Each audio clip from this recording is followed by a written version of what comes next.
All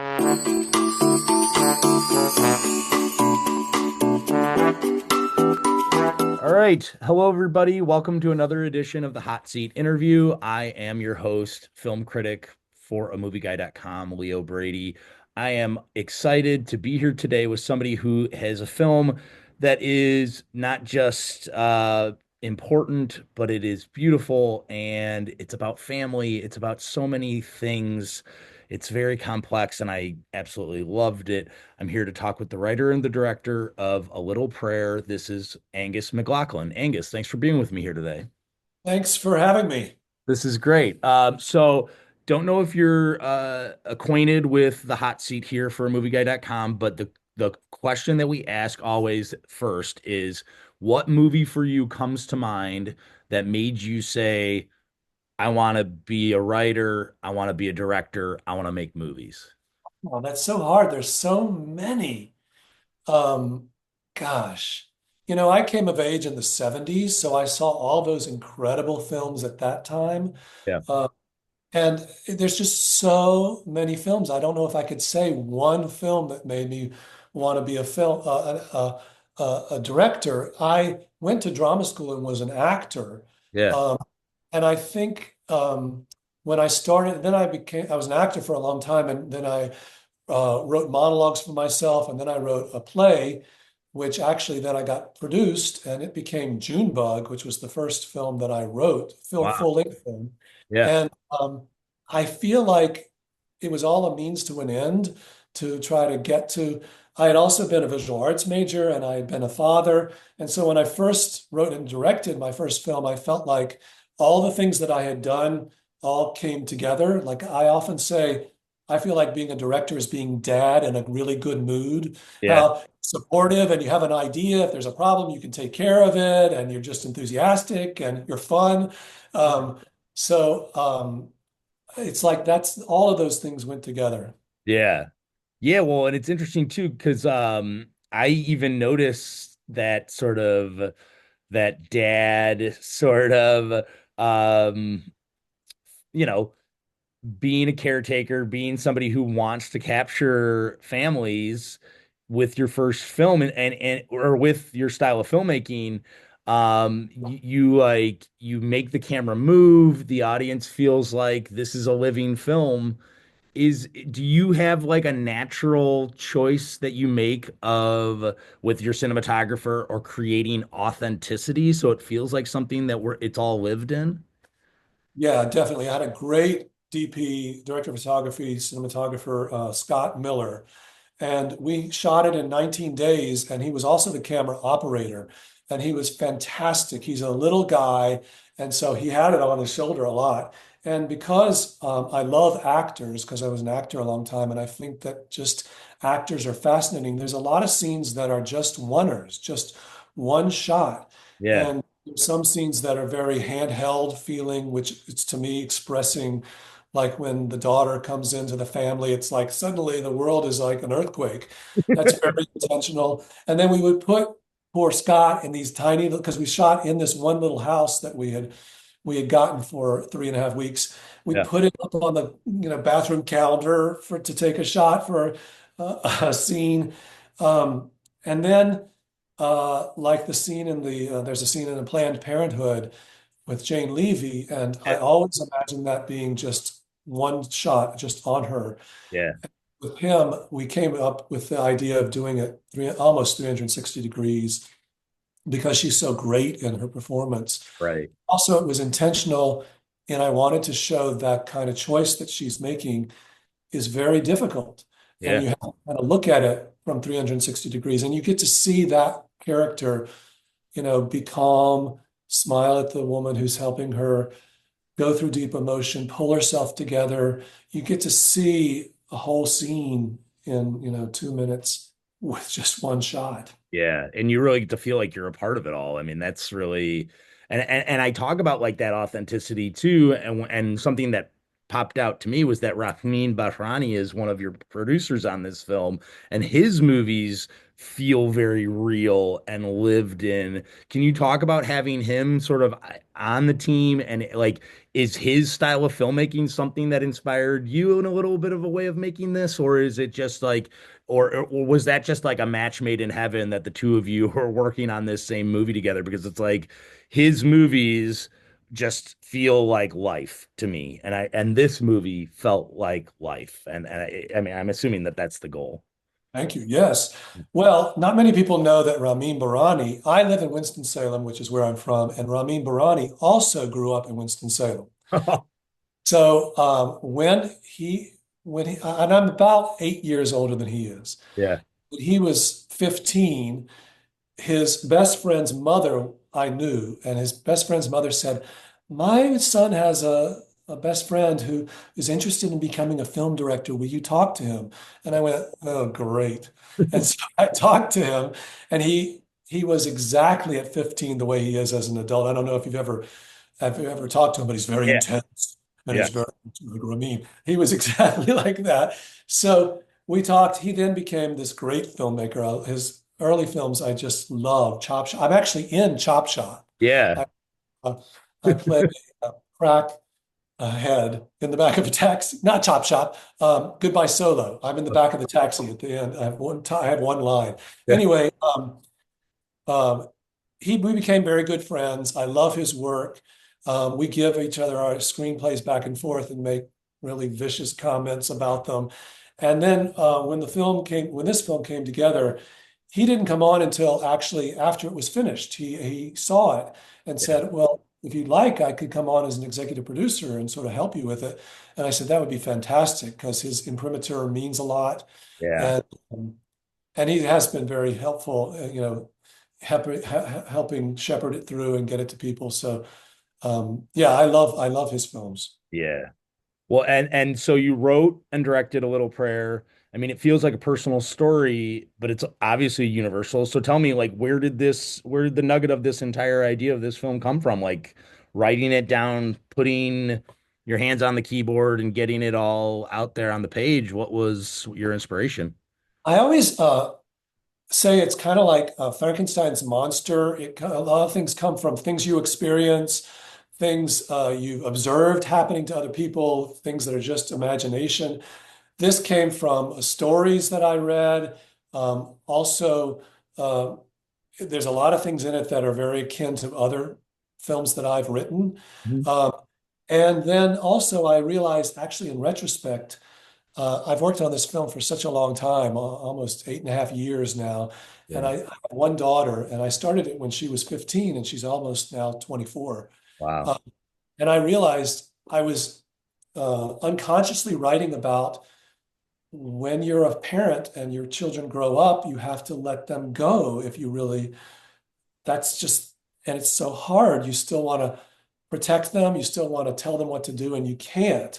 And Yeah. so there's a deep resonance for me in this story of the struggle of being in that position.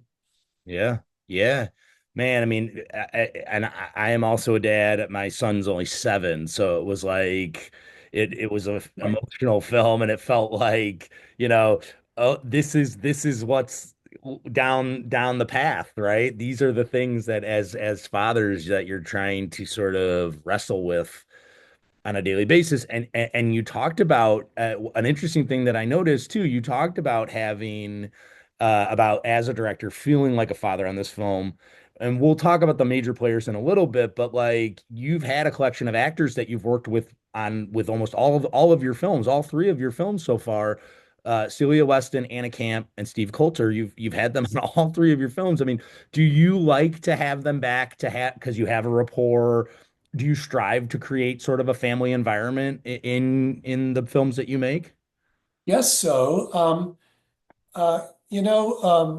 Steve Coulter was a year behind me in drama school, so I've known him since then. Yeah, He's just such a great actor. Celia Weston, when we first wrote, people are always saying, "Do you write roles for these actors?" And I never do because I feel like that would be hubris to me think that I could actually get these actors right.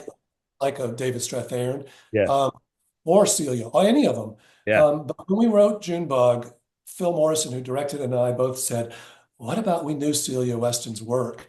She actually went to the same school. We went to the School of the Art Institute. I mean, what am I talking about? The North Carolina School of the Arts. Yeah. Celia went, Steve Coulter went, I went, not at the same time. Right. And Phil and I were like, "Do you think we could get her to read this film, the script?" And she did, and she said yes. Um, Anna Camp also went to the School of the Arts. And so I knew her work, and she came on for goodbye to all of that. And she's just such a delight to work with. So when I have a role that I think, oh, maybe that would be good for them, I will ask them. But yeah, I love to work with them. And they all three are trained. They, uh, they all three, I love actors who have a proclivity for deep truth, emotional truth, and understand humor and Yeah. comedy, Yep. and all of them have that capability. So yeah, I Yeah. love it. Yeah. Well, and the two major players, obviously, Jane Levy and David Strathairn, like, I mean, talk about emotional, powerful, amazing performances from both of them.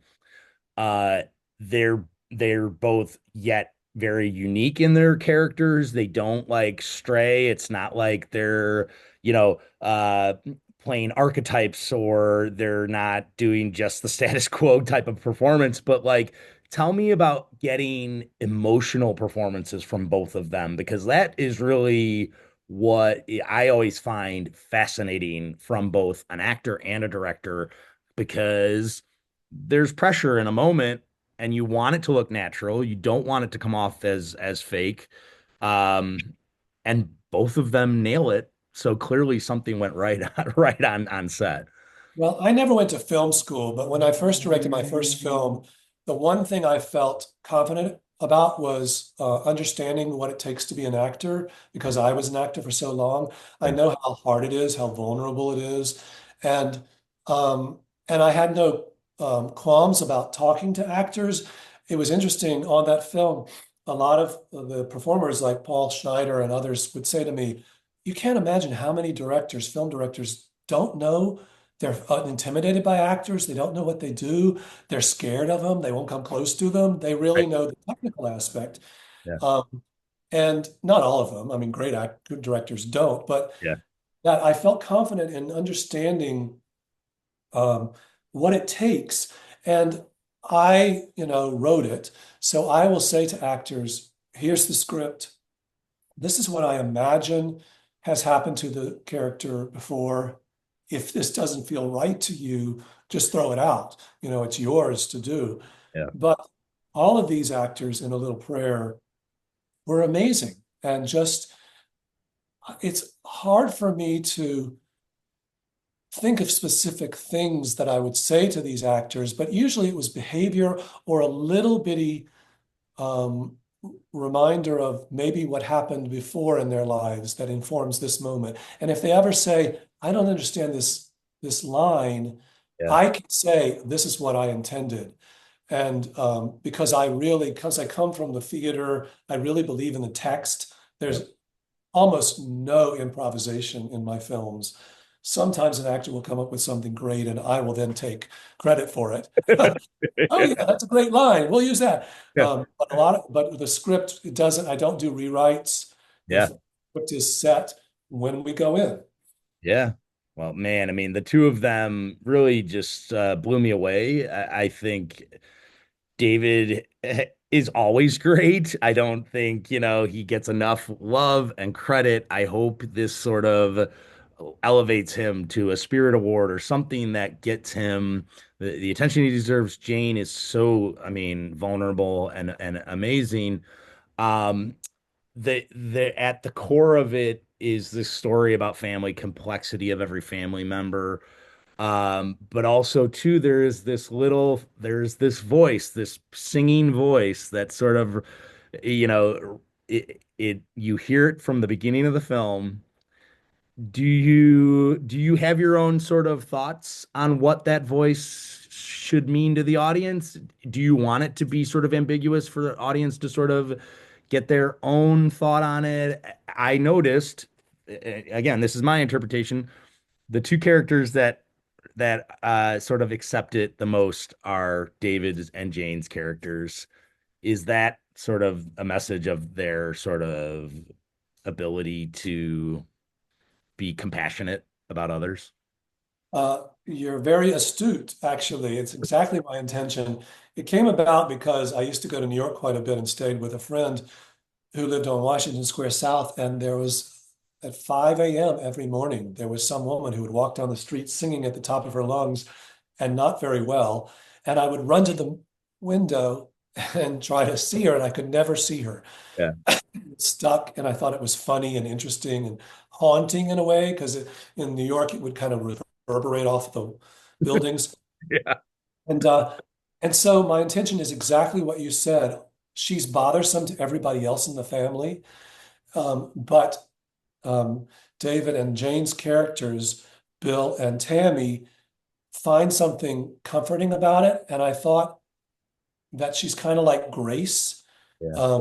Tammy even says it's special when she's there and it's special when she's not there. And it's part of their kinship that they feel that way. And then at the very end, after David's character has gone to confront Narsha Dalia, Dasha Palanka's character, and he comes home, he's a little drunk, and he comes home, he falls into bed, and he and his wife hold hands, and there's a shot of the neighborhood again, a tracking shot of different, and there's orchestral music on the soundtrack, but it cuts off abruptly. Yeah.